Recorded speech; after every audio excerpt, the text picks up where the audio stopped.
जिंदगी में स्वार्थी और चालाक मित्रों से सावधान रहना। शेर और भेड़िया की कहानी। जय श्री कृष्णा मित्रों, दर्पण ज्ञान गंगा यूट्यूब चैनल में आपका पुनः स्वागत है। मित्रों, आज इस वीडियो में जो हम कहानी लेकर के आए हैं, ये कहानी बहुत ही शिक्षाप्रद एवं प्रेरणादायक है।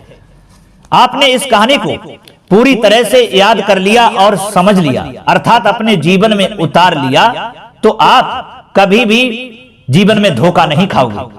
और हमें उम्मीद है कि आप कभी भी स्वार्थी और चालाक लोगों के चुंगल में नहीं फंसोगे, क्योंकि मित्रों ये कहानी आपको जीवन में बहुत बड़ी सीख देके जाएगी।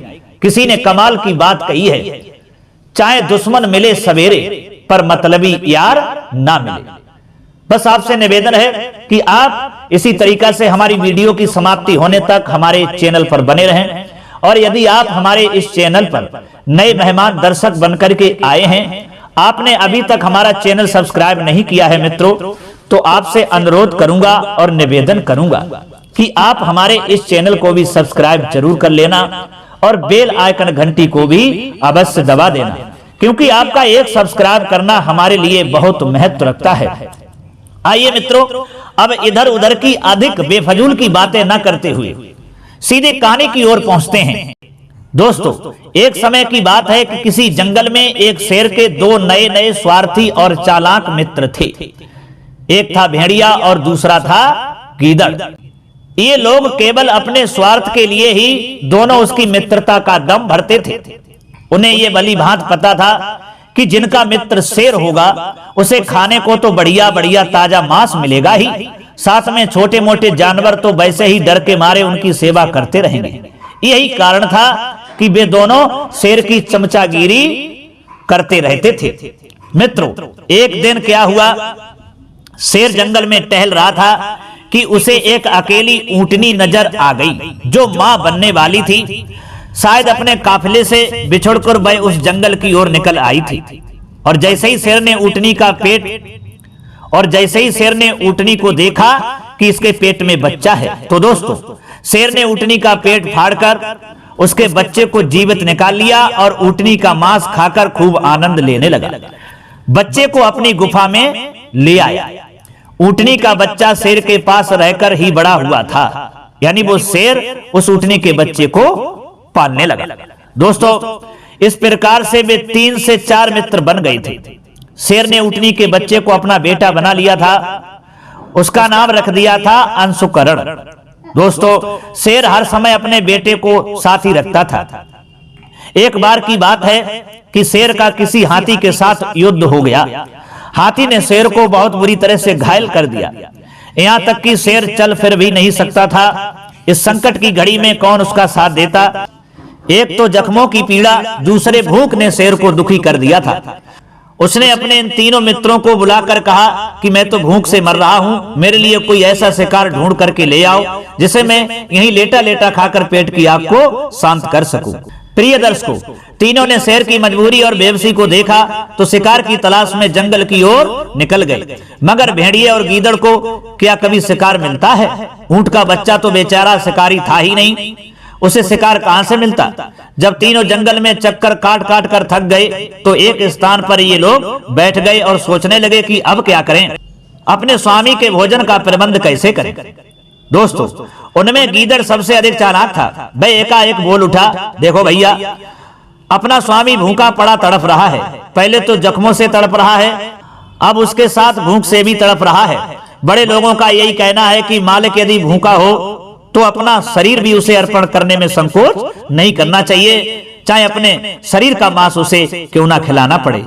ऐसा करने से उसका शरीर दोगुना हो जाता है, ऐसा बड़े लोग कहते हैं। दोस्तों, ऊंट के बच्चे ने जैसे ही गीदड़ के मुंह से ये बात सुनी तो झट से बोल उठा, अरे भाई, यदि ऐसी बात है तो मुझे ही ले चलो ना अपने स्वामी की सेवा में, ताकि वह मेरा मांस खाकर अपना पेट भर ले। दोस्तों, तीनों शेर के पास वापस आ गए। गीदड़ ने अपने स्वामी से कहा, महाराज, हमें शिकार तो कोई मिला ही नहीं है, ये ऊंट का बच्चा आपका पेट भरने के लिए तैयार हो गया है। शेर तो भूखा था ही, जब उसने देखा कि ये ऊंट अपनी खुशी से उसका शिकार बन रहा है तो उसने तुरंत उसे अपने पास बुलाया और पन्नों से फाड़ डाला। फिर गीदड़ और भेड़िए से कहा कि देखो, मैं जरा नदी में जल पीकर आता हूं, मेरे आने तक तुम इसका ध्यान रखना। दोनों कहने लगे ठीक है महाराज। शेर के जाने के पश्चात गीदड़ और भेड़िए ने जैसे ही ऊंट का ताजा मांस सामने पड़ा देखा, उन दोनों के मुंह में पानी भरा आया। पहले भेड़िया आगे बढ़ा और उसने अपने दांतों से ऊंट की टांग से मांस काट करके खा लिया। इतने में शेर के वापस आने की आवाज सुनते ही गीदड़ ने उससे कहा, होशियार हो जा, शेर महाराज आ रहे हैं। प्रिय बंधु, भेड़िया पीछे हटकर खड़ा हो गया, मगर उसके दांतों के निशान तो वहां पर शेर ने साफ देख लिए थे। फिर वह शेर ये देख करके कहने लगा, साफ साफ बताओ, किसने हमारे भोजन पर मुंह मारा है? मैं उसे जीवित नहीं छोड़ूंगा। दोस्तों, भेड़िया और गीदड़ एक दूसरे के मुंह की ओर देखने लगे। भेड़िया समझ गया कि अब उसकी मौत कोई नहीं रोक सकता है। मौत भेड़िए की आंखों के सामने नाच रही थी।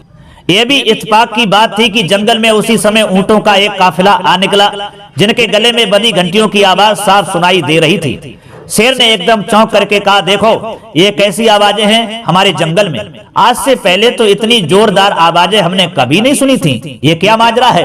ये आवाजें कैसी हैं और कौन है, कहां से आ रही हैं? दोस्तों, भेड़िया और गीदड़ भागे भागे गए। उन्होंने ऊंटों के काफिलों को दूर से ही देख लिया था।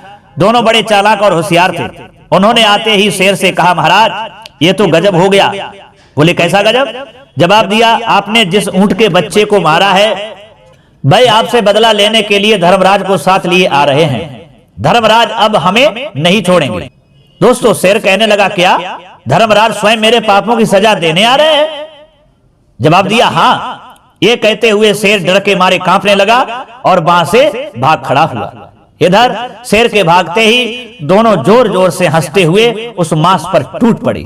भेड़िया गीदड़ से बोला, क्यों भाई, कैसी रही?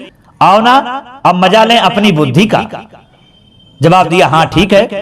तो दोस्तों, उस भेड़िया और गीदड़ ने अपनी चालाकी से शेर जैसे भयंकर जानवर के लिए वहां से भगा दिया और खुशी खुशी उस मांस को खाने लगे। तो दोस्तों, इस कहानी से हमें यह सीख मिलती है कि कभी भी स्वार्थी और चालाक मित्रों को नहीं बनाना चाहिए। जहां तक हो सके तो ऐसे स्वार्थी और चालाक मित्रों से सावधान रहना चाहिए, इनसे दूर रहना चाहिए।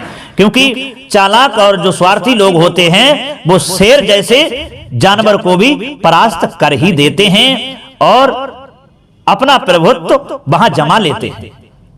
दोस्तों, कैसी लगी हमारी ये कहानी? यदि ये कहानी आपको अच्छी लगी है और पसंद आई है तो हमारी वीडियो को लाइक जरूर कर देना और हो सके तो दोस्तों को भी शेयर कर देना, क्योंकि हम इसी तरीका से मोटिवेशनल कहानियां अपने इस चैनल पर लाते रहते हैं और आप तक पहुंचाते रहते हैं।